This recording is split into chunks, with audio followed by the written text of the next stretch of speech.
They lived in our homes along with us. So there was an intimate relationship.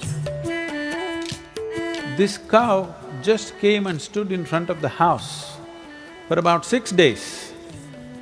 Never ate anything, drank anything and died right there after 6 days.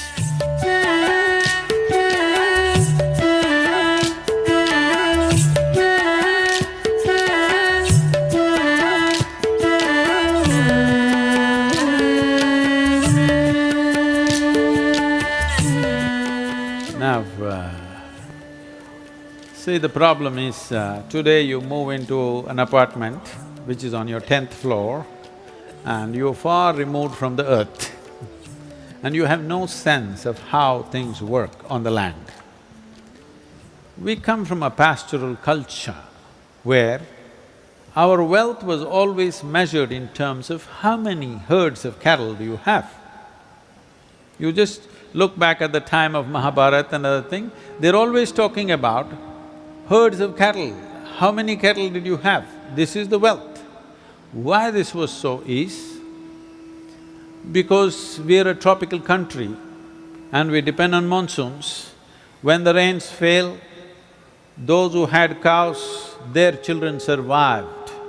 Those who do not have cows, their children died. This is a simple wisdom that we came to. So, an animal which gave us milk, which saved our children's lives, we treated it as sacred to our lives. Not only that, cows did not live in a separate cattle farm somewhere, they lived in our homes along with us. So there was an intimate relationship. So intimate, I must tell you this.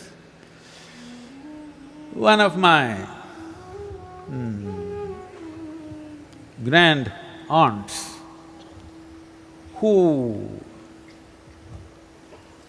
had a cow, all cows had names at one time, okay? This cow was called Lakshmi, very dear to her. At the age of 84 or 85, my grand aunt passed away. This cow just came and stood in front of the house for about 6 days. Never ate anything, drank anything and died right there after 6 days. So that's the level of emotion that a cow is capable of. I have personally seen, when I was growing up, my grandmother always showing a particular cow and keep telling me that you are drinking the milk of this cow, this is your second mother. They were actually openly telling me, suppose your mother dies. I'm just a 2-year-old kid. These are days you were never supposed to utter death, the word death, but those days, because mothers could die. So my grandmother tell me, suppose your mother dies, this is your mother. She is the one who is nourishing you. Every day I'm told this. So every day I'm supposed to go and at least touch her and play with her for a few minutes a day. This was a part of our growing up. So naturally there was a huge emotion towards the animal and I have personally seen that if you develop a certain intimacy with a cow, suppose you are going through some grief and some turmoil within yourself, you need not be in the presence of the cow, you are somewhere else. The cow will shed tears for you. So because it has human emotions, we said killing a cow amounts to murder. Eating a cow amounts to cannibalism. This is how it was seen in the past. Well, we can't go back to that time anymore. We will go into the deepest oceans and at the bottom of the ocean, what is there, we'll pick it up and eat it up. We have learned how to exploit everything on the planet, but in an agricultural nation, I want you to understand this. If you don't know this, sir, already, let me tell you this. 25% of India is turning into a desert in the next 10 to 15 years' time. How desertification happens means it's just this.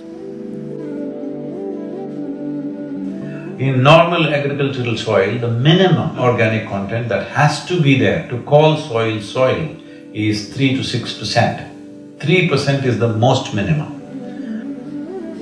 But today, in many states like Punjab, Haryana, Marathwada, some parts of Tamil Nadu and Karnataka and Andhra Pradesh, the organic content has gone down to 0.05%. That means in the next 3 to 5 years, this will become sand. If you remove the organic content from the soil, soil will become sand. If your soil becomes sand, then we say your nation is a desert, isn't it? How is this going away? I don't know, young educated people should be thinking about these things, for unfortunately we not doing this. See, you take 1 acre of land.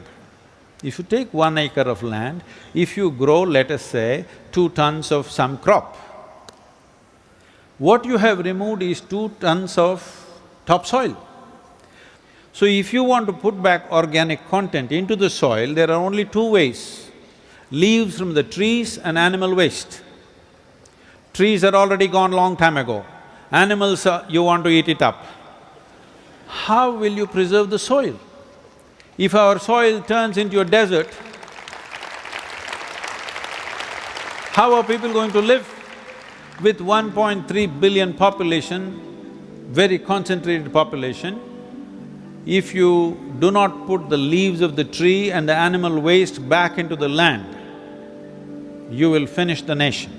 A nation which has a 12-month cropping system and which has agricultural history of 8 to 10,000 years, longest agricultural history on the planet. Now if you take away the soil and turn it into sand, is it a great thing?